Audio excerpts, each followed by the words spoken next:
রোগে ধরছে আমায়, বলতে আমার আলসা লাগে। 12 ফেব্রুয়ারি আরোহী মিমের জন্মদিন, যার কারণে টিকটকে ভিডিও পোস্ট করেছে এবং আরোহী মিম ক্যাপশনে লিখেছে happy birthday to me. India ना लड़े पाकिस्तान तू मैनू पुछदा ही नहीं।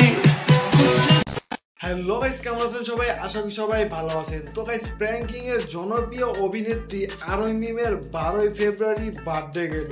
তো সেখানে প্র্যাঙ্কিং এ সবাই আরোহী মিমকে উইশ করবে, এটাই স্বাভাবিক, কিন্তু সেটা হয়নি। তো সেইটার কারণ পরে বলছি।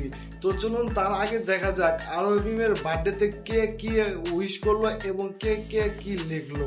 তো আরোহী মিমের বার্থডে উইশ করেছে প্র্যাঙ্কিং এর সিইও সজিবউদ্দিন এবং লিখেছে শুভ জন্মদিন আরোহী, অনেক বড় হতে হবে, দোয়া রইল। ফারুক আল ফারাবি লিখেছে happy birthday one and only full and final the queen Mim Sultana.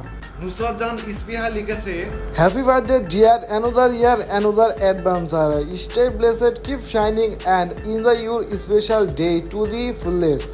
এবং সাকিব সিদ্দিকী লিখেছে happy birthday Mim Sultana, may your dreams take flight, your heart stay full and your faith be filled with exciting opportunities and endless happiness no matter what challenges come your way.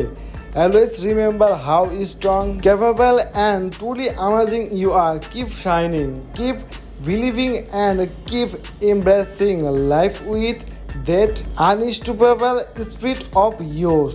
To pranking a Miraj, Shaila Sathi, Lamha, Ananya ইসলাম, রাফসান এবং সুয়েব শান্ত একই সাথে কিন্তু এরা কাজ করেছে, কিন্তু আরোহী মিমের বার্থডে গেলেও তারা কিন্তু তাকে বার্থডে উইশ করেনি, কারণ তাদের সাথে এখন বর্তমান আরোহী মিমের সম্পর্ক ভালো নেই।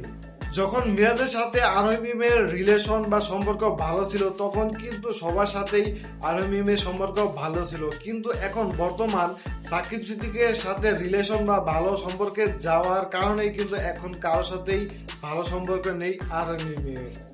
আমি তোমাকে হারিয়ে ফেলেছি, আর সেই ভালোবাসাটা কুড়িয়ে পেয়েছে সাকিব।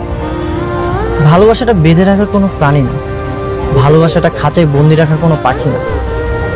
ভালোবাসা একমুক্ত শক্তি, যেটা অবহেলায় হারিয়ে যেতে পারে। সাকিবই বেশি ভালো থাকবে। You both are made for each. তো আরোহী মিমের বার্থডেতে বাকি টিম মেম্বাররা কেন তাকে উইশ করলো না, এটা নিয়ে আপনাদের কি মনে হয়? যে মিরাজের সাথে তার সম্পর্ক নষ্ট হওয়ার কারণে তাদের সাথেও সম্পর্ক নষ্ট হয়ে গেছে, যার কারণে এমনটা হয়েছে যে তারা বার্থডে উইশ করেনি, নাকি জাস্ট কাজের ব্যস্ততার কারণে আরোহী মিমকে উইশ করেনি? তো এটা নিয়ে আপনাদের কি মতামত অবশ্যই কমেন্ট করে জানিয়ে দিবেন। তো গাইস, আজকের ভিডিও এই পর্যন্তই। যদি ভিডিওটি ভালো লেগে থাকে অবশ্যই লাইক দিবেন, কমেন্ট করে আপনার মতামত জানাবেন, শেয়ার করবেন এবং এই চ্যানেলে আপনি যদি নতুন হয়ে থাকেন অবশ্যই সাবস্ক্রাইব করে পাশে থাকা বেল বাটন টিপে দিবেন। ধন্যবাদ।